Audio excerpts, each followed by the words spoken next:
dis, il y a 7 verrous inconscients qui nous empêchent de nous affirmer. Mhm. J'aime beaucoup ce thème de l'affirmation de soi, de l'assertivité. Ouais. Est-ce que tu peux me parler des 7 verrous? Alors je dirais que le premier, il est costaud parce que c'est le regard des autres. D'accord. Et en fait, on ne réalise pas à quel point c'est une prison. Tu vois? C'est de se dire, est-ce que ce que je fais dans ma vie, ce que je dis, ce que je fais, mes actions, mes ambitions, ça vient vraiment de moi ou c'est décidé par peur, tu vois? Toutes ces peurs que tu as, ce que vont dire mes parents, mes frères et sœurs, mes amis, la société, tout ça fait qu'à un moment donné, toutes ces peurs, elles te placent à un endroit. Et parfois, c'est difficile parce que tu dis non, mais en fait, j'ai souvent parlé avec des gens d'ailleurs qui me disaient, bah moi, tu sais, Charline, surtout quand je démarrais, tu sais, j'étais toute jeune, toute innocente, naïve, et je parlais à des, je sais pas, des personnes qui sont dans les affaires depuis longtemps, et souvent j'ai eu ce retour. Tu sais, moi, ce que je voulais faire, en vrai, c'était pas ça du tout. Tu sais, moi, en fait, j'aurais aimé faire tel métier. Ouais, moi, je fais ça, mais en fait, alors je gagne très bien ma vie, j'ai une femme, des enfants, une grosse baraque, tout le monde est content, mais c'est pas du tout ça que je voulais faire. Et moi, si tu veux, je posais toujours les questions naïvement. Ah bon, mais pourquoi? Et pourquoi tu l'as pas fait? Enfin, tu sais, allez, hop là. Et parce que je pensais que pour mes parents, pour la société, tu vois. Et t'as tellement de peur qu'en fait, t'es dirigé par ces peurs. Et donc, l'idée, c'est de se dire, et si aujourd'hui, il n'y avait plus le regard des autres, si personne pouvait te juger, si personne pouvait donner son avis, qu'est-ce que tu ferais? Et comment tu te comporterais? Et quel genre de personne tu serais? Et là... Ça ouvre sur des trucs. Non, mais en vrai, voilà qui je suis. En vrai, voilà comment j'ai envie de me comporter. Voilà, tu vois, le rôle que j'ai envie d'avoir au sein de ma famille, de mes amis. C'est ça, en fait. Et là, tu te mets le doigt sur la vraie personne que tu sens à l'intérieur, mais que tu as barricadée avec toutes ces peurs. Donc ça, c'est un gros verrou à faire sauter. Ouais, ça peut prendre du temps, ça. Oui. Ah oui. Parfois, j'imagine que tu as des gens qui, ayant cette question devant eux, ne veulent même pas voir. Ouais. Qu'est-ce que tu es si t'es pas tout ce que tu as construit, en fait, ça viendrait renier finalement, ou pas renier, mais remettre en question toute cette façade, ce masque que tu as construit depuis 10 ans peut-être ou plus. Ouais, c'est pour ça que parfois il y a des couples qui explosent, parfois il y a des gens qui encaissent, qui n'arrivent pas à encaisser ça. Parce que, ou des gens qui se cachent derrière ça, qui sont dans le déni. Ils se disent, non, pas du tout. Moi, de toute façon, je voulais le faire parce que j'ai toujours voulu faire ça. Parce que pour eux, la vérité est trop difficile, trop douloureuse. Et alors ça, je l'ai tellement entendu. Non, mais tu sais, c'est pas ça la vie. Hein. C'est pas ça quoi? Voilà, c'est pas ça. Hein. La vie, tu sais, de toute façon, la vie, c'est pas facile, hein, c'est compliqué. Tu fais pas ce que tu veux. T'as des contraintes, des responsabilités. Oui, c'est vrai, certes, mais on peut quand même choisir dans ces contraintes ce qu'on veut, le projet de vie, la mission de vie, ta carrière. On a des choix, on a beaucoup de liberté aussi. Oui, mais ce genre de personnes vont te dire que... Il y a plus d'une façon de payer ses factures. Oui, mais qu'elles n'ont pas le choix. Et que c'est comme ça. Ça, c'est une croyance. Ouais. Et là, tu te dis, bon, il y a du boulot. Et du coup, ça, c'était le premier, donc c'est le regard des autres. Ouais. Le deuxième verrou, c'est quoi? Alors, le deuxième verrou, c'est la confiance en soi. D'accord. Et alors, souvent, et le troisième, c'est l'estime de soi. D'accord. Mais souvent, si tu veux, il y a un mélange entre confiance et estime. On ne sait pas trop ce que c'est, ce bazar. Moi, j'aime bien le simplifier. La confiance en soi, c'est se sentir capable ou pas. Tu vois, c'est de te dire, putain, là, il faut que tu montes sur scène, prends un micro devant 300 personnes. Est-ce que tu as suffisamment confiance en toi? Est-ce que tu te sens capable de monter sur scène? Ça ne veut pas dire que je sais à 100% que je vais réussir. C'est est-ce que je me donne cette possibilité de réussir? Est-ce que je me dis, moi-même, je pourrais réussir. Et donc, c'est comme si tu es face à un précipice et que tu dis, est-ce que je suis capable ou pas de sauter? Donc, si tu manques de confiance en toi, tu dis, est-ce que, même simplement si tu devais sauter un ravin, tu dis, bon, vu la longueur de mes jambes et la distance, est-ce que je suis capable, tu vois? Si tu es capable, tu prends de l'élan, tu sautes et voilà. Si tu n'as pas confiance en toi, que tu es persuadé que tu vas tomber, le cerveau, il n'est pas fou, hein, il est là pour te faire survivre, hein, il n'est pas là pour te rendre heureux. Donc, il va dire, non, les gars, on n'est pas capable, on n'a pas la capacité, on n'y va pas.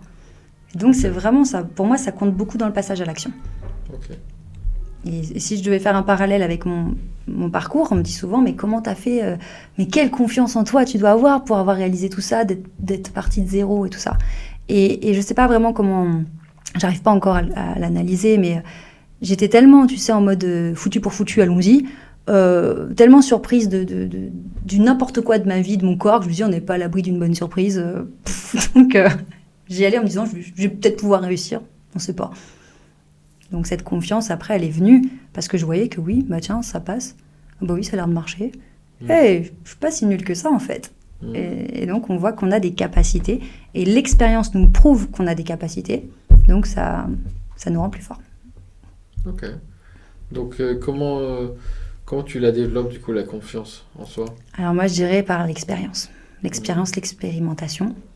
Parce que en voyant que tu fais des choses qui tu laissais très floues, très abstraites, qui te faisaient peur, bah, quand tu passes à l'action, tu débranches le cerveau, tu te dis, mais je l'ai fait.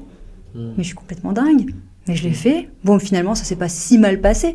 Et même quand ça se passe mal, c'est ça qui est incroyable, c'est que même quand c'est un échec, ça vient renforcer ta confiance en toi parce que tu te dis, je me suis cassé la figure, j'en suis pas mort.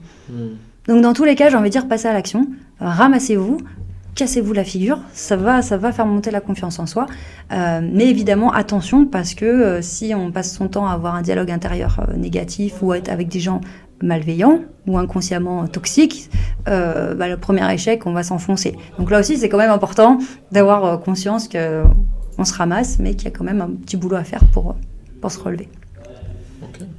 Et donc du coup, l'estime, sur le troisième verrou, là aussi, l'estime de soi, les gens trouvent que c'est un peu flou, etc. Est-ce que c'est l'amour de soi ? Moi, je dis, c'est très simple. Quand tu vends ton bien, on fait une estimation immobilière. Là, toi, quelle estimation tu fais de toi-même ? Est-ce que tu penses que tu as de la valeur ou tu vaux rien, quoi ? T'es à quel niveau sur le marché ? Et moi, personnellement, je pensais ne rien valoir. Je disais, mais ma pauvre, mais tu sers à rien, t'es personne ne sait que t'existes d'ailleurs. C'est peut-être pas un hasard que je sois sur YouTube maintenant, mais c'était vraiment, personne ne sait que t'existes. Si t'étais pas là, ce serait pareil. Et donc, j'avais une estime de moi catastrophique. Et là, c'est terrible parce que ce manque d'estime fait que ça va te bloquer sur plein de choses. Tu vas te dire, de toute façon, je suis moins bien que les autres. Donc, tu vas te laisser marcher dessus. Tu vas toujours leur donner raison. Tu vas jamais remettre en question ce que disent les autres sur toi aussi. Alors, sur plein de choses, mais tu sais, quand quelqu'un te dit, toi, de toute façon, t'es pas bien maligne, ou toi, de toute façon, tu vas pas y arriver, toi, de toute façon, t'en sais rien, tu dis, oui, il a sûrement raison s'il le dit, vu que moi, je suis nulle. Forcément, si la personne dit ça et qu'elle ose dire ça, il y a sûrement de la vérité là-dedans. Et donc, t'es tout le temps en dessous, tout le temps, enfin, franchement, pour moi, je crois que c'est un des pires. Et d'où ça vient, ça, pour toi ? L'estime ? Le manque d'estime. Ça peut déjà être un conditionnement dans l'éducation, l'enfance. Si on t'a passé toute ton enfance à te dire oh mais toi de toute façon tu iras nulle part dans ta vie, de toute façon oh mais toi t'es bête, oh mais toi on n'a pas envie de savoir ce que tu penses, c'est nul quand tu parles, enfin que des choses comme ça. Et ça peut être méchant, ça peut être banalisé, tu sais, les espèces de vannes qu'on se balance des fois entre frères et sœurs ou en famille, qui en fait c'est très malsain, très toxique. Et petit à petit le cerveau il enregistre en fait. Et à force d'entendre tous les jours que tu vaux rien, t'en es persuadé. Donc ça peut être ça, mais ça peut être aussi, j'ai des personnes qui m'ont dit, mais Charline, je comprends pas, j'ai une enfance positive, bienveillante, et là, tout est chamboulé. Et tout. Ça peut être aussi des événements de la vie, une relation avec quelqu'un en fait qui est extrêmement malveillant, qui tous les jours va te rabaisser, toujours va te dire, mais comment ça, t'as pas fait le ménage, mais bon, je prends un cliché, hein, mais tu sais pas gérer ta maison, machin, tu vois. Ou alors un événement difficile comme la maladie, des choses comme ça. Des trucs qui vont venir te remettre en question. Ça. C'est intéressant d'avoir une histoire d'évaluation immobilière de biens. Parce que, je sais pas si je t'avais dit, mais je fais aussi une conférence sur l'estime de soi. Ok. Et je dis que l'estime de soi, c'est la réputation que l'on acquiert avec soi-même. Ouais. Donc on est en plein dedans, c'est finalement une façon différente de dire la même chose, quoi. Ouais, c'est comment on se voit, en fait. Comment on se valorise soi-même. Ouais. À un niveau fondamental. Exactement, et quand tu parles de réputation avec soi-même, ça me fait penser à qui je mérite d'avoir aussi, ce que je mérite, mais quelles sont les personnes aussi que je mérite d'avoir dans ma vie. Et en fonction de comment nous on se perçoit, il y a une espèce de cahier des charges qui se met en place. Et, inconscient. Voilà, inconscient, et qui va filtrer. Ah non, ça c'est trop pour moi, non, ça c'est trop beau pour être vrai, non, ça de toute façon si j'y vais, je vais me rater, c'est pas possible. Tiens, là il y a un truc bien pourri. Ça, ouais, ça va. C'est tout ce que je mérite. Je mérite pas plus. Et qu'est-ce que tu fais au niveau de l'estime de soi pour l'améliorer? Qu'est-ce que tu proposes, justement? Pour l'améliorer, alors... Une personne qui souffre d'une piètre estime de soi, qu'est-ce qu'il pourrait faire? Alors, la première chose, c'est de prendre conscience du dialogue intérieur. Tiens, comment je me parle au quotidien? Quelles sont les phrases que je me raconte tous les jours? Et là, c'est une première claque, parce que souvent, les gens réalisent qu'ils se parlent très mal. Même, ils se maltraitent. Ah, mais qu'est-ce que je suis bête, mais je suis nulle, mais j'ai été ridicule. Ouais, de toute façon, j'y arriverai jamais. De toute façon, ça, c'est vraiment pas mon fort. Ça, c'est horrible de se parler comme ça. C'est horrible, ouais. Tu laisserais pas quelqu'un dans la rue te parler comme ça. Et pourtant, tu laisses toi-même te parler comme ça. Et faire tellement pire, en plus, quoi. Donc ça, c'est le premier truc, et c'est de dire, ah oui, tiens, c'est vrai que je me maltraite. Tiens, mais pourquoi tu fais ça? Est-ce que tu as autre chose? Autre chose en estime de soi. Ouais, il y a une phrase que j'aime bien, une question que j'aime bien poser. C'est quand tu vois les personnes autour de toi, c'est un peu lié avec le regard des autres aussi. Comment tu leur donnes du pouvoir? Est-ce qu'ils ont 80% du pouvoir et toi 20? Est-ce que c'est 50-50? Est-ce que tu as 100% de ton pouvoir? Et là, en fait, ça donne vraiment un état des lieux, tu vois. Et j'ai une personne qui m'a dit « mais je crois qu'elles ont au moins 90% de pouvoir sur moi. Moi, je suis là, je me sens petite, je leur donne raison, je ne fais que subir, en fait. Et c'est de se dire, et si, attends, tu reprenais ton pouvoir personnel? Parce qu'en fait, tu as le droit. Et il y a une autre claque aussi que j'aime mettre, mais moi je mets des petites claques, tu sais, c'est une main de fer dans un gant de velours. Je suis trop gentille, je vais pas leur faire de mal. Et je leur dis, alors imagine, t'as 85 ans, t'as bien vécu. On te dit, voilà, c'est terminé pour toi. Tu vas te dire quoi là? Tu vas te dire, t'as profité de ta vie. Quand tu regardes ta vie en arrière, ouais. C'est ça, quand tu as 85 ans, tu revois ta vie. On te dit, c'est fini. Là, on éteint la lumière, c'est maintenant là. Bon alors. Quel regard tu portes sur ta vie, ouais. Voilà, on t'a offert une vie, voilà. Est-ce que tu en es fier? Est-ce que tu en as pensé? Qu'est-ce que tu ressens? Et alors, est-ce que tu en as profité? Parce que l'objectif de ta vie, c'était quand même de vivre. Ouais. Est-ce que tu as vécu ta vie? Ça va? Tu l'as vécu bien à fond? On t'a profité au maximum de ce qu'on t'a donné généreusement? Là, tu te dis, c'est à refaire, peut-être je la referai. Hein. Ah, tu referais quoi? Wow. Tu dis, mince, en fait, j'ai fait ce métier parce que j'ai cru que je devais. J'étais dans cette relation, mais en fait, j'étais pas heureuse, mais je suis restée par peur d'être seule, ou parce que les enfants, mais en fait, les enfants, après, ont grandi, ils m'ont dit que j'aurais dû partir. Je suis passée à côté de plein de trucs, en fait. Et là, tu dis, mais ok, pourquoi tu passes à côté de plein de trucs? Parce que les autres, parce que les circonstances. Et c'est toujours à l'extérieur. Mais est-ce que toi, à un moment donné, tu peux pas dire, attends, c'est moi qui pilote, c'est ma vie, et à un moment donné, quand ça va être fini, les autres, ils sont pas concernés, ils auront fait ce qu'ils voulaient, en fait. Ok, Charline, donc on en était à 3, donc premièrement, le regard des autres, deuxième clé, confiance en soi, troisième clé, estime de soi, quatrième clé. Quatrième clé, c'est la victimisation. C'est-à-dire la victimisation. La victimisation, là aussi, c'est difficile parce qu'on n'a pas conscience qu'on est dedans. Et en même temps, quand on en parle, souvent, on a l'impression d'être montré du doigt.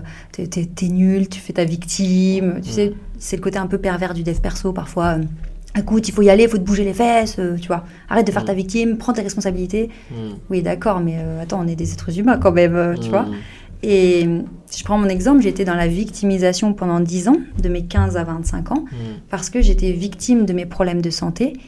Et donc, j'attendais que quelqu'un m'apporte la solution, tu vois, que quelqu'un règle mon problème. Et tant que... Tu attendais le sauveur. C'est ça. Et tant que tu es dans le statut de victime, alors attention, on ne parle pas quand on a subi des sévices, etc. Pas du tout ça.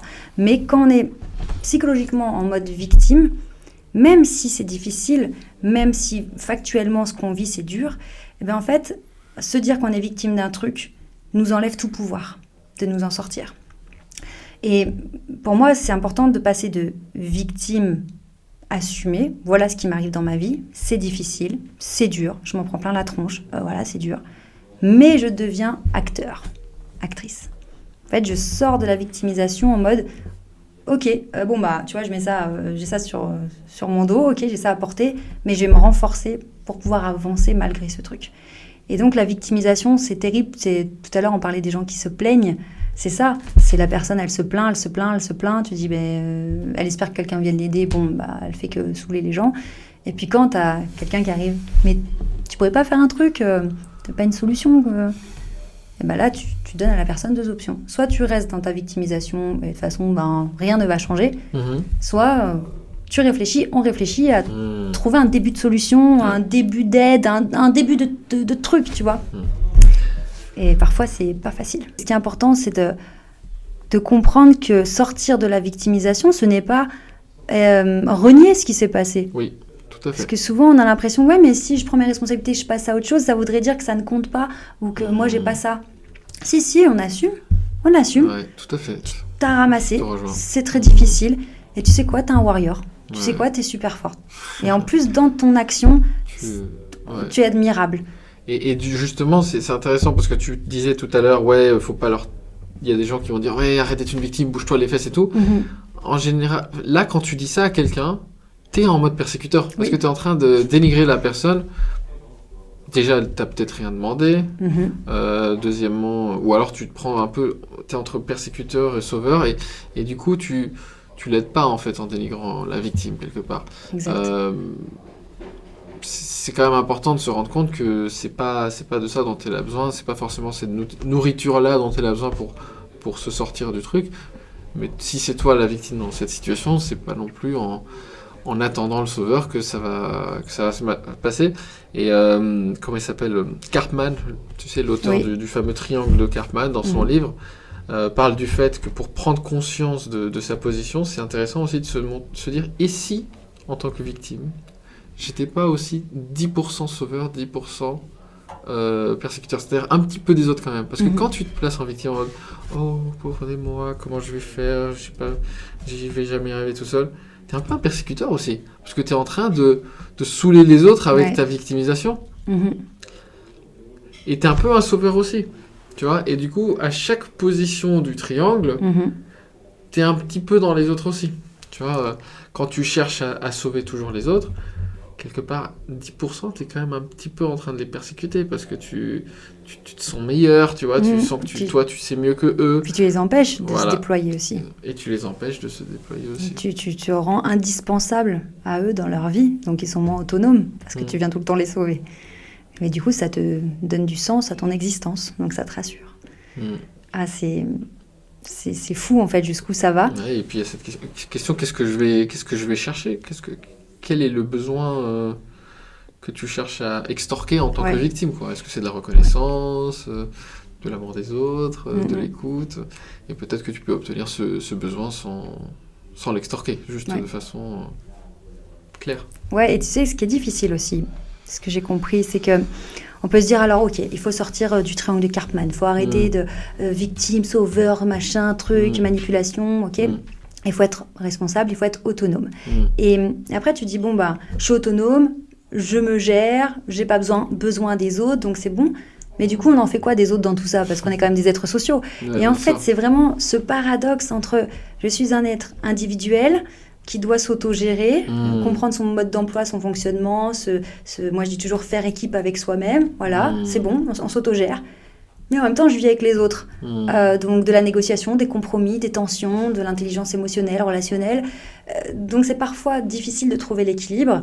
Et ce qu'il y a de beau dans la vie, c'est qu'il n'y a jamais de règles, enfin je veux dire de recettes magiques. Tu vois, ça bouge tout le temps. Donc c'est être en équilibre dans quelque chose qui bouge en permanence. Ouais, ça me parle ce que tu dis, effectivement. Je pense que là, il y a peut-être un côté un peu binaire, noir-blanc, et un premier niveau qui est de rejeter du coup les autres et de vouloir tout faire tout seul, qui est peut-être un passage nécessaire pour passer à l'action, pour se mettre, comme tu dis, en mode warrior. Mais le mode warrior, au bout d'un moment, il finit par se cramer, comme ça t'est arrivé. Ouais. Le mode warrior, le mode warrior, c'est un peu comme la poudre, ça peut brûler vivement, mais pas longtemps. Ouais. Et au bout d'un moment, il faut trouver quelque chose d'écologique, quelque chose de durable, quelque chose qui soit dans la collaboration et pas forcément dans le rejet de l'autre ou dans la compétition. Ouais. Passer de la compétition à la collaboration, c'est exactement. Et parce qu'au final, quelqu'un qui s'apprécie lui-même, il va pas forcément voir l'autre comme hostile.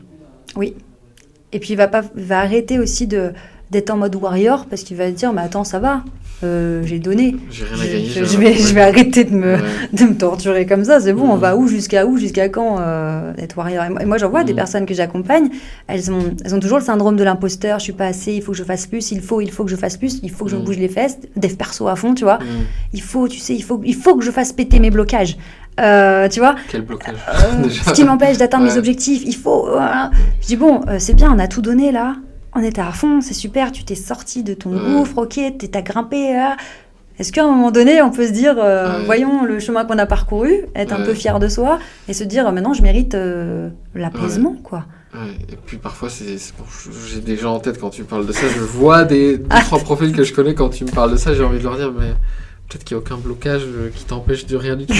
C'est peut-être juste une question de temps, tranquille, tu viens de commencer il y a 3 mois, pète un coup et sors de ce dépêche-toi, ça va venir. Ou alors tu lui dis c'est quoi tes objectifs, il y en a 150, ou peut-être qu'il faudrait prioriser un petit peu, et c'est pas des blocages, c'est juste que tu vois, tu as une sorte de fantasme de pouvoir tout faire. Il y a une phrase que j'adore de Ray Dalio, qui est un gérant de hedge fund, un investisseur très connu, qui dit, en anglais ça sonne mieux, c'est plus clair, c'est in life you can have anything you want, but you can't have everything you want. C'est-à-dire que tu peux avoir n'importe quoi dans la vie, mais pas tout ce que tu veux. Donc il faut faire des choix, il faut prioriser. Exact. Et vraiment ce côté... trop d'analyse aussi, c'est un des pièges, tu sais. Non, il faut que je comprenne, est-ce que c'est à cause des relations toxiques, est-ce que la personne est toxique, est-ce que c'est dans mon enfance. Des biais du dev perso, je trouve justement, pour avoir été baigné dedans il y a 20 ans, quand justement moi aussi j'étais peut-être un peu perdu, manque d'estime de soi, je cherchais un peu un chemin dans ma vie alors que je voulais être guitariste, on me disait non, faut pas être musicien, un peu ce truc aussi de... Voilà. Mais je trouve que ça peut être pervers aussi le dev perso parce que ça crée l'illusion de savoir, mais tu sais pas faire et tu sais pas être et en fait t'as rien résolu. Ça te donne l'illusion d'avoir résolu tes problèmes alors que t'as rien résolu du tout. Au contraire, t'as rajouté une couche d'intellectualisation, des contraintes, des injonctions en plus. Donc ça crée encore plus de nœuds parfois. Et puis peut-être quand moi j'étais tout paumé, mais c'était ok, tu vois. Et même avec de l'auto-jugement qui est parfois très sévère. Le dev perso peut avoir beaucoup d'auto-jugement. Ça dépend après comment c'est interprété, ça dépend de l'auteur aussi. Je suis sûr que t'es pas là-dedans. mais c'est vrai qu'on en lit parfois, et il y en a qui sont populaires dans les réseaux sociaux aujourd'hui, c'est allez, sortez-vous, surtout dans mon milieu un peu sportif, tu sais, sortez-vous les doigts, il faut nanana, et t'es en mode c'est cool, c'est inspirant et en même temps je voudrais pas voir ta vie, tu vois. Et en même temps, c'est important de se dire ok, je veux m'améliorer, mais je suis pas là pour souffrir non plus. On est là justement pour sortir de la souffrance. Améliorer, par exemple, si tu veux te sentir mieux, tu vois, je vais me sentir mieux, je vais avoir une vie que je vais me construire, ok, mais dans la bienveillance s'il vous plaît, on n'est pas là pour se sentir encore plus mal qu'avant, enfin c'est... Plus dans la comparaison finalement, parce que tu mets la barre tellement haut que tu es forcément en train de te comparer à cet idéal constamment qui est inaccessible par définition et en fait tu n'es jamais bien. Et d'où l'importance de s'aimer soi-même et du coup d'être ouvert sur ce qui est bon et ce qui est plus bon. C'est-à-dire là c'est bien, ça m'a fait avancer, mais là, et je l'ai fait moi une fois avec un coach, il m'a dit alors aujourd'hui Charline, je vais prendre le rôle du méchant parce que pour augmenter tes ventes, c'est business, il va falloir que tu fasses des trucs qui sont pas ce que t'aimes pas, nanana. Il est rentré dans un truc et moi j'ai fermé les écoutilles et j'ai refait le film de tout ce que j'avais vécu et tout ce que j'avais fait pour me sortir de ces angoisses, de cette anxiété, de cette vie de contraintes et machin. Et là je me suis dit mais mon coco, t'es en train de me refaire plonger dans un truc que j'aime pas. Enfin, c'était viscéral, c'était épidermique, quoi. Je dis, non, mais je crois que ça va pas le faire, en fait. Moi, je suis pas là pour me reprendre une couche de stress et de douleur, en fait. T'es là pour m'aider. Alors, je veux bien qu'il faut sortir de sa zone de confort, mais là, je refuse, en fait. Là, je me suis dit, mais est-ce que je serais pas en train de m'affirmer, là? Tu vois? Et je me suis dit, mais c'est parce que je fais équipe avec moi-même, je ne veux plus souffrir, je sais que je mérite mieux que ça, parce que mon estime de moi est remontée, que je lui dis non. Sinon, j'aurais fait quoi?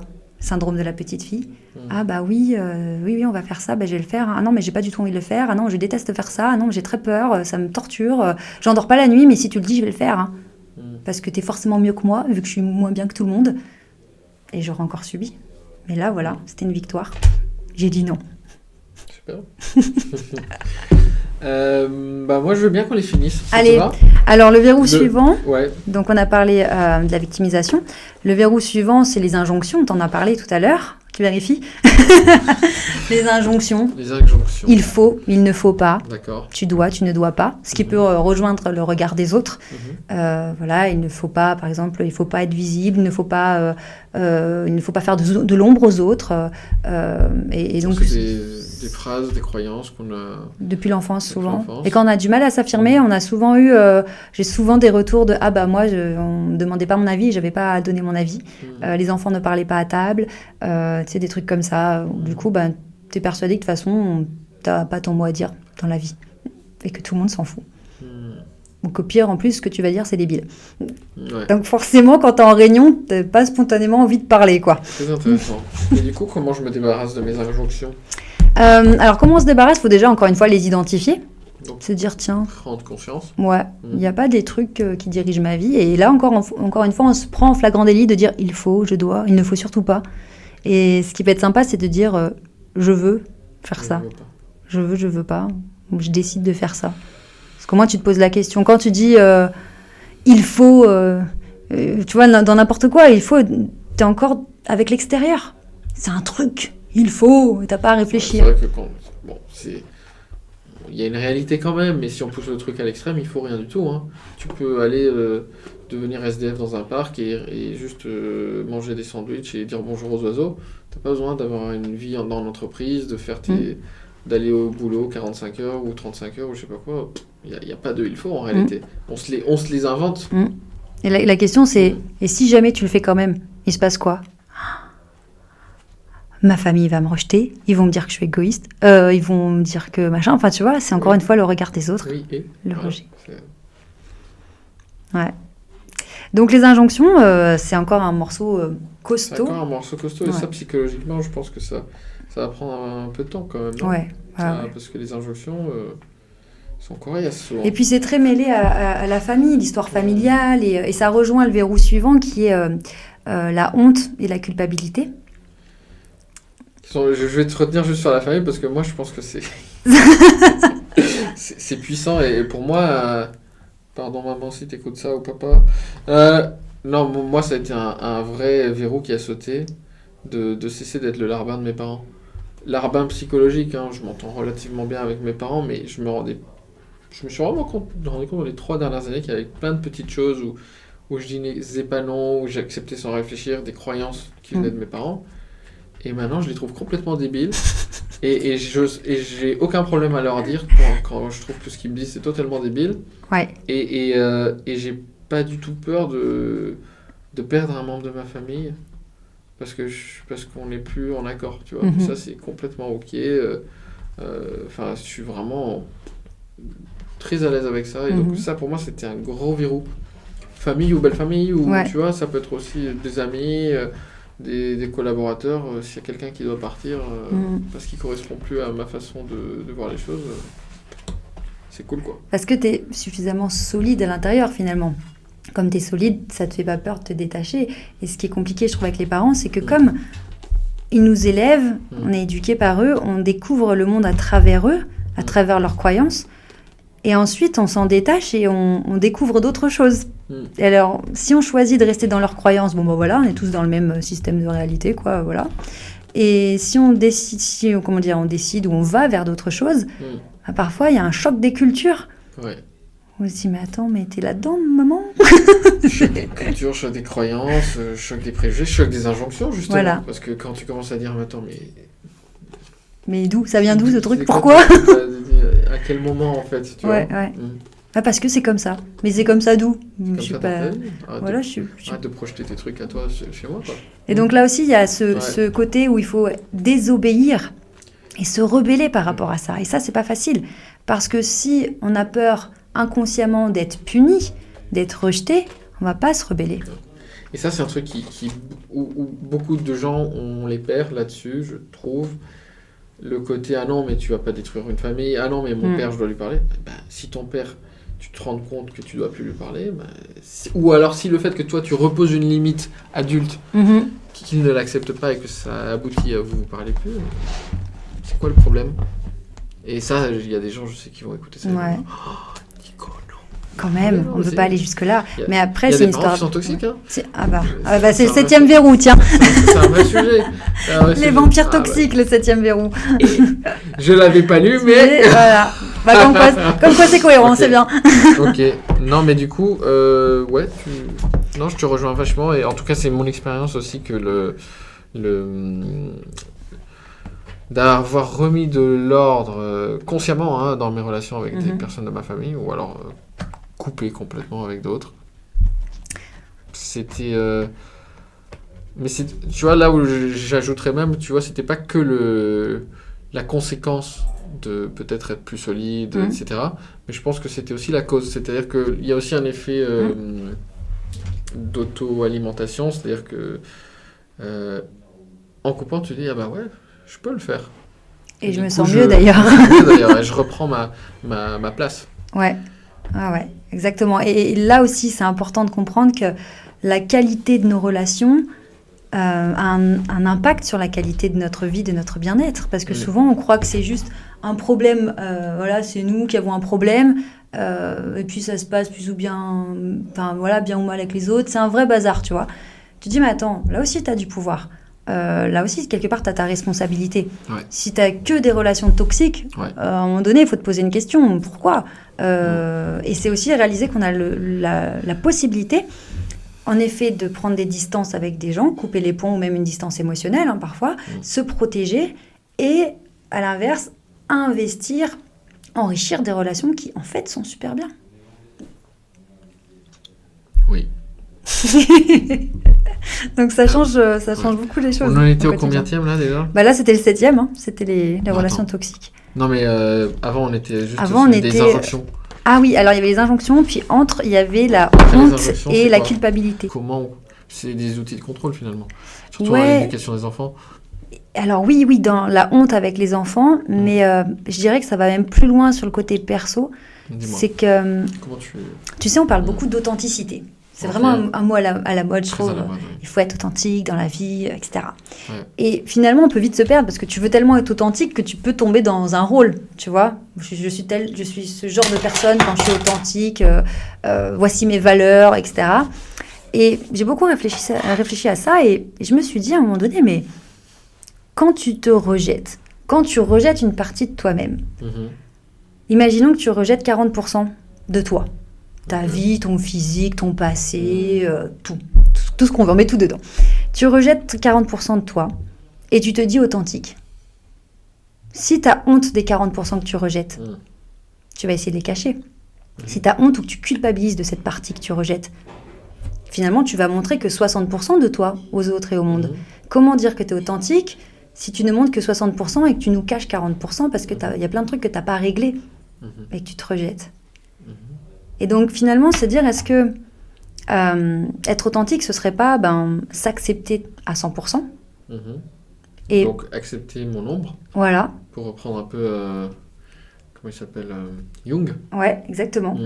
Et la prendre par l'épaule. Je dis, écoute, tu m'as bien embêté. Ouais. Écoute, à choisir, je t'aurais pas appris. Ouais. Mais t'es là. Non, mais c'est important, c'est ça.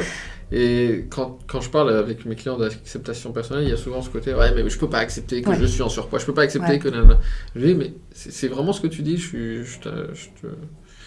j'apprécie beaucoup cette métaphore, écoute, je te prends par l'épaule, je suis pas tellement ravi que tu sois là, mais bon, on est là dans ce chemin ensemble, ça peut être mon surpoids, mon âge, un handicap, réel ou perçu, un défaut ou des défauts, ou peut-être que je suis pas aussi intelligent que j'aurais aimé être, peut-être que je suis pas aussi beau, plein de qualités la confiance en soi. En fait, peut-être que je suis comme ça aujourd'hui, que j'ai pas tellement confiance en moi, mais je pense qu'on déverrouille déjà le problème en disant oui, cela est. Voilà, c'est comme ça, c'est la réalité du moment, donc prenons-la. Et ce qui est fou avec ça, ce qui est incroyable, c'est qu'on arrive à un niveau d'authenticité, d'aisance, etc. Et donc de charisme qui se développe, parce que les 100%, tu les prends, tu les assumes. Voilà. Et ce qui est génial, c'est qu'en termes de manipulation, là, il faut imaginer, tu as 40% que tu essayes de camoufler, parce que tu n'aimes pas, tu as honte, tu culpabilises et tout. Une personne qui veut te déstabiliser, si elle perçoit que tu as 40% derrière, elle va venir te titiller là-dessus. Parce qu'elle dit, ah là, c'est pas beau, là, t'aimerais pas qu'on vienne te chercher là-dessus. Allez, viens, on va se régaler. Elle va profiter de ça. Ouais. Exactement. Et toi, t'es là, oh non, surtout pas, je veux pas qu'il découvre cette partie que j'essaye de cacher à tout le monde et que j'essaye moi-même d'oublier, tu vois. Alors que tout le monde la voit très bien. Voilà, exactement. Et donc, t'es déstabilisé, t'es pas bien, t'es machin et tout. Maintenant, dans le cas où tu prends tout, tu prends ton ombre par l'épaule, tu dis, écoutez, les gars, bon, ça, c'est pas fou, mais voilà, c'est comme ça. Quand quelqu'un vient te chercher dessus, bah, tu dis, ben oui, je suis au courant, merci, oui. Bah oui, tu vois bien qu'on est tous là. Moi et mon ombre, on est là. Bah oui, et alors, ça te pose un problème ? Ça te dérange ? Parce que sinon, on peut parler, si ça te dérange, on peut parler de toi aussi. Qu'est-ce qui te dérange dans le fait que j'ai cette ombre-là ? T'en as une, toi ? Et en fait, t'es plus gêné, t'as plus peur de rien. Parce que de toute façon, t'acceptes tout. Et donc, ça change vraiment la façon de communiquer. Pourquoi ça la change ? Ça la change parce que t'as plus peur qu'on vienne sur ce terrain-là. Par exemple, quand j'accompagne une personne qui me dit, bah voilà, je vais faire un entretien, ok, sur quel point t'aimerais pas qu'on vienne te chercher ? Quel est le truc, la question que tu veux pas qu'on te pose ? Quel est le sujet qui te met mal à l'aise ? Que j'ai pas un parcours classique, par exemple ? Ok, allez, on ouvre le dossier. Parce que si jamais la personne vient te chercher là-dessus, là, ça va te déstabiliser. Et donc là, j'aime bien ouvrir le dossier et dire, ok, pourquoi ? C'est la fameuse cascade des pourquoi. Pourquoi t'es pas à l'aise avec ça ? Pourquoi ça te pose un problème ? Pourquoi ça poserait un problème aux autres ? Ah oui, ah non mais c'est vrai. Ben non, finalement c'est pas grave. Et puis des fois ça va. Ah mais non mais en fait c'est carrément positif. Mais en fait c'est une force. Et voilà, on a retourné le truc. Et la personne n'a plus peur qu'on vienne la chercher sur ce terrain-là. Et donc elle est beaucoup plus confiante, beaucoup plus convaincante, beaucoup plus à l'aise et authentique. Donc tu parlais de honte et en termes de culpabilité ? C'est très lié en fait, parce que souvent quand tu as honte d'un truc, tu culpabilises d'avoir vécu ça, ou tu culpabilises de... tu vois, c'est la culpabilité, ça peut être, tiens, t'as pas fait ce qu'on attendait de toi dans ta famille, ou tiens, t'es pas aussi bien que ce qu'on avait espéré. Comment je me débarrasse de ma culpabilité ou de ma honte ? En travaillant, vraiment, je pense que c'est lié à l'estime de soi. Parce que quand tu sais que tu as de la valeur, tu dis écoute, je suis un être humain avec mon parcours, mes blessures, mes accidents de parcours, avec tout, comme tout le monde. T'as moins honte parce que tu dis c'est normal en fait. Et je suis pas, même si on veut être responsable, on n'est pas forcément responsable de tout. Ok, je vais arrêter d'avoir honte, c'est comme ça. Et je vaux quelque chose, tu vois. En s'acceptant ? Exactement. Je suis humain, en plus, il faudrait être parfait. Non, merci, quoi. Mais qui peut prétendre être parfait ici ? Donc, c'est vraiment avec cette indulgence envers soi-même, cette bienveillance envers soi-même, où finalement, on se dit, mais attends, il n'y a pas de raison d'avoir honte, en fait. Honte de quoi ? Tu vois, ça me fait penser, je sais pas, j'ai un flashback quand j'avais des difficultés à marcher à cause de mes problèmes de dos. Et la première fois où j'ai dû sortir avec une canne. Et j'étais là, ouais, c'est bon, je m'en fous, je mets ma canne. Mais t'avais honte, en fait. Et au moment où tu sors, t'as l'impression que tout le monde te regarde, tu voudrais disparaître. Et donc il y a vraiment ce truc, puis après tu te dis, mais non, mais attends, déjà que t'arrives pas à marcher, déjà que t'as mal, il te faut une canne, tu galères à marcher, en plus il faudrait que t'aies honte. Et puis ça pose un problème à qui ? Et oui, les gens regardent, et alors t'as 25 ans, t'as une canne, bon, et alors ? Déjà ils regardent, et alors ? Et en plus... Qu'est-ce que t'en sais de ce qu'ils se disent ? Exactement. Ça se trouve, ils se disent juste « Ah tiens, elle a une canne » et ça, c'est tout. Ou alors « Oh, c'est mignon, elle est belle sa canne. » Exactement. « Oh, elle est canon, elle, avec sa canne. » Trop la classe, voilà, moi aussi je veux une canne. Ou alors, je me demande ce qu'elle a vécu pour avoir une canne. Et ça peut être de l'empathie ou de la compassion, c'est pas forcément du dénigrement. Exactement. Et quand bien même, qu'est-ce que t'en as à péter, quoi. Voilà, c'est ça. Donc tout dépend de comment on va voir interpréter la situation. Et là, on réalise que finalement, en fonction de l'histoire qu'on se raconte, de comment on voit les choses, on vit une vie qui peut être totalement différente et beaucoup plus sereine. Donc, si je résous les soucis entre guillemets, ces questions de honte et de culpabilité, quelque part, la vie, elle va pas forcément changer factuellement, mais moi, mon vécu, il va complètement changer. Ah oui, complètement. Et les retours que j'ai des personnes que j'accompagne, c'est que l'entourage trouvent que quelque chose a changé. Mais ils n'arrivent pas à savoir. Ouais. Tu dis, mais t'as changé, t'es différente, t'es plus, tu vois, plus... Ouais, et donc toi, je sais pas, t'as un boulot monstre à l'intérieur, mais voilà, ça se sent, ça se voit, et c'est tellement des notions subtiles, imbriquées les unes dans les autres, que finalement, l'effet extérieur, il est magnifique, mais il y a un travail extrêmement courageux, et ça, c'est un truc qui est important aussi, c'est de dire que toutes les personnes qui s'engagent dans ce travail, plutôt que de se sentir nulles, d'avoir honte, etc., c'est qu'elles se souviennent le courage qu'elles ont d'aller ouvrir tous ces dossiers. Parce qu'il faut une sacrée dose de courage pour faire ce travail-là sur soi. Donc ça, c'est... Merci pour ce mot. Alors, donc, courage, c'est un mot important à retenir, effectivement. C'est vrai que ça prend du courage d'aller voir en soi. Au début, il y a le déni, souvent. Pas tout le monde, mais souvent, il y a du déni quand même lié à tout ça. Et c'est le plus compliqué parce que si tu veux même pas voir le problème, on peut rien faire. Ouais, c'est ça. Et donc, on était à la honte et la culpabilité. Donc ça, c'était le 6e. Ouais. Donc le 7e. Les vampires toxiques. Les vampires toxiques. En plus, ils sont vampires. Ils sont pas... Ouais, c'est quoi les vampires toxiques ? En fait, ils sont vampires parce que ils te sucent ton énergie, tu vois. Ils D'accord. te vident, ils te drainent de ton énergie. Donc, il y a des gens qui sont comme ça. Ouais. Et comment on les reconnaît ? Alors, comment on les reconnaît ? Très simple. Ton téléphone sonne, t'as un message, tu vois le nom de la personne et tu te poses des questions. D'accord. Mince, qu'est-ce qu'il veut ? Qu'est-ce qu'il y a ? Qu'est-ce que machin ? Qu'est-ce que je vais répondre ? Qu'est-ce que je réponds ? Et si jamais j'écris ça, comment il va l'interpréter ? Donc là, on n'est plus du tout dans de la communication spontanée et naturelle. On se pose 10 000 questions. Donc là, déjà, la relation, elle est biaisée. Il y a un problème. D'accord ? Soit c'est toi qui as tellement pas confiance en toi que tu remets en question 1000 fois ta réponse, soit la personne, en fait, te torture et donc tu es en train de marcher sur des œufs avec cette personne alors que c'est pas normal, tu vois. Donc ça, c'est un des indices. Tu as ton téléphone et tu sursautes, t'es pas bien. Voilà. Il y a aussi quand tu passes du temps avec une personne et soit tu es crevé après, c'est un des exemples où tu dis ça va, j'ai bu un café, 30 minutes, ça m'a épuisé. Bon, qu'est-ce qu'on fait ? Je vais voir qui là ? Je vais faire quoi ? Donc là, déjà, c'est un indice. Et puis, un autre truc mais qui est assez sournois, c'est avec ce genre de personnes, elles arrivent à te faire douter de toi-même. Tu sais, d'habitude, t'es toi-même, voilà. Et puis avec ces personnes, tu dis, mais est-ce que je joue un rôle ? Est-ce que je suis assez bien ? Est-ce que je suis assez bien ? Est-ce que ce que je prétends être, dire, machin ? Est-ce que je serais pas en train de me tromper ? Est-ce que... tu vois, t'as l'impression que t'es perdu. Tu sais plus qui t'es. Et ça, en fait, c'est hyper malsain. Et quand t'as pas confiance en toi, c'est terrible parce que tu dis, oh là là, cette personne... tu lui donnes vachement de pouvoir encore. Et t'as l'impression d'être nul. Alors que non, c'est juste qu'elle t'a foutu mal à l'aise. Ouais. Il y a aussi encore un autre truc, il y en a plein. C'est quand la personne a un comportement qui est différent de ce qu'elle te dit. Donc par exemple, elle te dit, écoute Nico, j'adore ce que tu fais, j'adore ta chaîne et tout. Alors donc dans les mots, merci. Dans le verbal, elle te dit j'adore.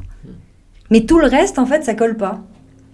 Du coup, ton cerveau, il n'arrive pas, il dit, mais attends, elle me dit qu'elle adore. Et en même temps, j'ai pas l'impression, en fait, dans son langage corporel, dans les expressions du visage, dans la façon d'agir avec toi, tout te dit que la personne ne t'apprécie pas, mais elle te dit verbalement qu'elle t'apprécie. Et là, c'est quand c'est pas cohérent, quand il n'y a pas de congruence, c'est qu'à un moment donné, la personne, c'est toujours le corps et le comportement qui parlent beaucoup plus fort, parce que c'est quelque chose d'inconscient, que les mots qui sont dits de manière consciente. Donc quand la communication corporelle, donc langage non verbal, le paraverbal, l'intonation de la voix, et le verbal ne sont pas alignés, c'est qu'il y a un problème quelque part. Et alors, personnellement, moi avant, je me disais, non, tu sais, estime de soi pourrie. Non, c'est moi qui me fais des films, quand même, je peux pas dire que cette personne ne m'apprécie pas et qu'elle est qu'elle est malveillante, voire toxique, alors que dans ses paroles, elle me dit que je suis quelqu'un de bien et tout ça, comme je suis qui pour la juger comme ça, quand même. Et des années plus tard, quand tu as bien avancé, tu te dis, elle se fout de ma gueule. elle me dit que je suis géniale, mais je vois bien dans son comportement des signaux qui me montrent qu'elle peut pas m'encadrer, en fait. Et c'est pas grave. Surtout pourquoi elle se justifie en me disant qu'elle me trouve géniale. Oui, ou elle veut te faire croire. Pourquoi autant de compliments alors que j'ai rien demandé, quoi. Ouais, et puis parfois c'est Ça peut être plus vicieux dans la manipulation, où la personne veut t'emmener, t'embarquer, ou elle est avec toi par intérêt, machin. Enfin, il y a plein de raisons de faire ça, ou bien se faire voir par les autres, tu sais. Passer pour la personne gentille, qui dit des mots gentils, qui dit ah mais oui, non mais je l'adore, c'est super. Et en fait, c'est la personne, elle est terrible derrière. Mais pour avoir sa place, pour ne pas être rejetée, ne pas être qualifiée de méchante, comment ça, tu l'aimes pas, c'est pas bien. Non, mais je l'adore. En fait, non, tout nous montre que c'est pas le cas. Et ça, c'est hyper toxique parce que t'as une partie du cerveau qui dit non, il y a un problème avec cette personne. Attention, méfiance, parce que ton cerveau subconscient a capté plein de signaux incohérents. Et donc, t'as une petite voix qui te dit méfie-toi avec cette personne. Méfie-toi. Mais d'un autre côté, si t'as pas suffisamment confiance pour écouter ton instinct, qui t'envoie ces signaux inconscients, qui te dit attention, red flag, attention. Toi, t'es là, non, mais attention, je suis qui, moi, pour écouter mon instinct? Non, elle me dit que ça va, qu'elle m'apprécie, donc elle est gentille. Donc je plonge avec elle. Et là, c'est un régal pour les personnes toxiques. Et donc, qu'est-ce qu'il faut en faire des personnes toxiques? Fuyez. Fuyez. Les personnes toxiques, il faut déjà, encore une fois, c'est toujours la même chose, les identifier. Ce qui n'est pas toujours évident quand on baigne dedans depuis son plus jeune âge. Ouais, et aussi, là aussi c'est difficile, c'est que parfois tu l'identifies, mais tu es dans le déni. Ouais. Tu peux pas te dire que ta mère est toxique alors que tu l'as jamais vue comme ça. Pour certaines personnes, c'est pas possible, c'est pas audible. Mais c'est ce qu'on disait tout à l'heure par rapport à la famille. Et souvent, quand on se rend compte de ce type de mécanisme, si j'ai eu des personnes toxiques dans mon entourage, des amis, des collègues, des relations amoureuses, c'est souvent des gens qui reproduisent aussi les relations avec ses parents, et qu'en fait c'était parce qu'un de mes parents au moins, ou deux, était toxique. Ouais. Ou un oncle ou un grand-parent, mais souvent c'est un des parents. Ouais, et quand tu as baigné toute ta vie dans de la toxicité... Tu reproduis ça. C'est ton système de référence, c'est normal, en fait. Tu dis la vie, c'est ça. Ouais. Voilà. Et donc, si tu tombes sur un bouquin de dev perso, tu te dis, attends, c'est pas que ça, la vie, ça peut être autre chose. Ou si tu rencontres quelqu'un, tu peux dire, mais attends... tu sais, tiens, mais comment ça? De toute façon, vous êtes trop gnangnan, vous vivez dans le monde des bisounours, la bienveillance. Qui vous? Tu sais, une personne qui serait bloquée dans ce schéma toxique, qui sait, de toute façon, la vie, c'est que tu te ramasses, c'est des conflits, c'est des disputes, c'est des mots violents, machin, des insultes, c'est ça, t'as la représentation, t'as vécu là-dedans. Et le choc des cultures avec quelqu'un qui n'est pas là-dedans, ça peut être un rejet aussi. Je dis, mais vous êtes hypocrite, c'est pas vrai, c'est pas ça la vie. Si, en fait, tu peux vivre dans la bienveillance avec des gens gentils qui veulent le bien pour toi. Là aussi, ça peut être compliqué aussi. Ouais, ça peut être très dur à accepter pour quelqu'un qui n'a jamais connu ça et qui est quand même dans un rejet total de ça, qui est sûr d'être dans ses bottes, mais finalement, il a créé un monde où c'est comme ça et toute preuve du contraire serait rejetée de toute façon. Donc, tu peux pas négocier avec des terroristes. Ouais. Et puis aussi, ça voudrait dire que on lui a menti toute sa vie, qu'il était dans l'erreur toute sa vie. Et puis ça voudrait dire que d'un coup, il réalise que tous ses proches sont là-dedans aussi et que c'est pas bien et que c'est des mauvaises personnes. Waouh. Ouais, c'est violent. C'est un vrai sujet de nettoyer un petit peu l'entourage. Ça demande parfois quelques années.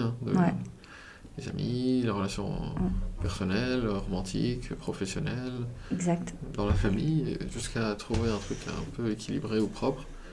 Mais on se sent mieux après. Et c'est aussi la nécessité de faire le deuil. Il y a un deuil à faire à ce moment-là. Deuil de quoi? Le deuil de la relation idéale que tu avais voulu ou que tu essayais de construire. Parce que telle personne. Tu dis, voilà, telle personne, en fait, elle te veut pas du bien. Elle est pas du tout bonne pour toi.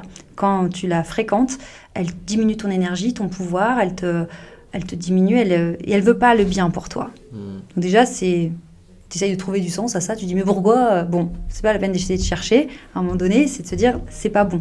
Oui, mais peut-être que si je fais ça, peut-être que si je suis plus gentille, ça va aller mieux. Voilà, c'est le piège.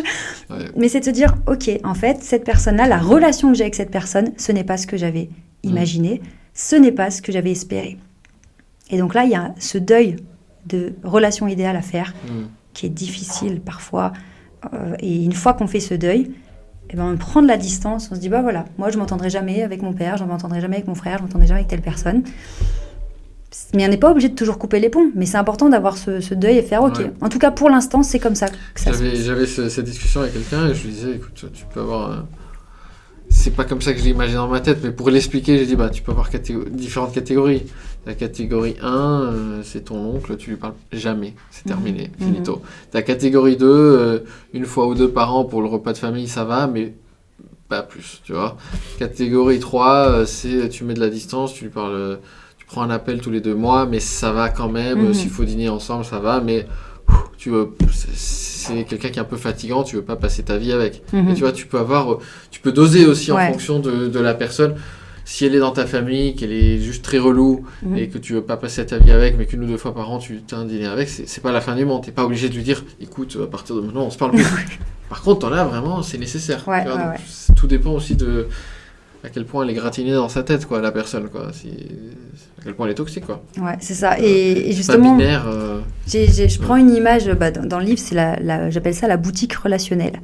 Parce que quand il n'y a pas, comme tu dis, des catégories, t'es pareil avec tout le monde et c'est que ça devient très compliqué. C'est de se dire, t'as une boutique, t'es commerçant, et donc t'as les gens sur la rue, le trottoir, qui ne verront que ta vitrine. Tu mets ce que tu veux dans ta vitrine. C'est pas représentatif de tout ce qu'il y a dans ton magasin, c'est pas possible. Donc eux ont accès qu'à la vitrine. Et puis ta porte, il y a une sonnette, c'est le magasin de luxe. D'accord. Et ensuite, t'as la catégorie de personnes qui peuvent entrer dans ta boutique. Voilà, ils sont là.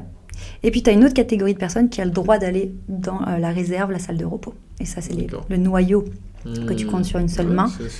Et comme ça, ça permet de te dire, elle, je la laisse là-bas, loin, derrière la vitrine, elle rentre pas. Elle sonne, elle rentre pas. Par contre, cette personne-là, en fait, je m'étais pas rendu compte qu'elle est avec moi, en fait. Depuis le début, elle a toujours été là. Elle a toujours été avec moi, en train de faire l'inventaire des stocks jusqu'à 1h du mat. Ok, c'est avec elle que je vais investir. Et l'autre, là, l'andouille, je la laisse dehors dans la rue. C'est plus mon problème. Et ça permet d'avoir une hiérarchie. Est-ce que tu voulais rajouter quelque chose par rapport à tout ce qu'on s'est dit ? Rajouter quelque chose, oui. Si quelqu'un écoute ce podcast aujourd'hui et qui se sent au fond du gouffre, désespéré, j'aimerais lui dire que si il ou elle est toujours là, c'est qu'il y a forcément une petite lueur d'espoir qui est encore là. Sinon, elle ne ferait plus partie de cette vie. Et donc, l'idée, maintenant, à partir d'aujourd'hui, c'est de prendre cette petite lueur d'espoir et d'avoir conscience qu'on peut la faire grandir jusqu'à en faire un feu d'artifice. Et que ça, tout le monde est capable de le faire. Et traverser les ténèbres, c'est difficile. Mais quand on en sort, la vie, et j'ai envie de dire, proportionnellement, peut être aussi belle qu'elle a été désastreuse. Donc, allons-y. Et par quoi on commence ? On prend ton livre ? On achète mon livre dans toutes les librairies. Ça marche. Et où on peut le trouver, justement ? Alors, dans toutes les librairies, sur Amazon aussi, en ligne.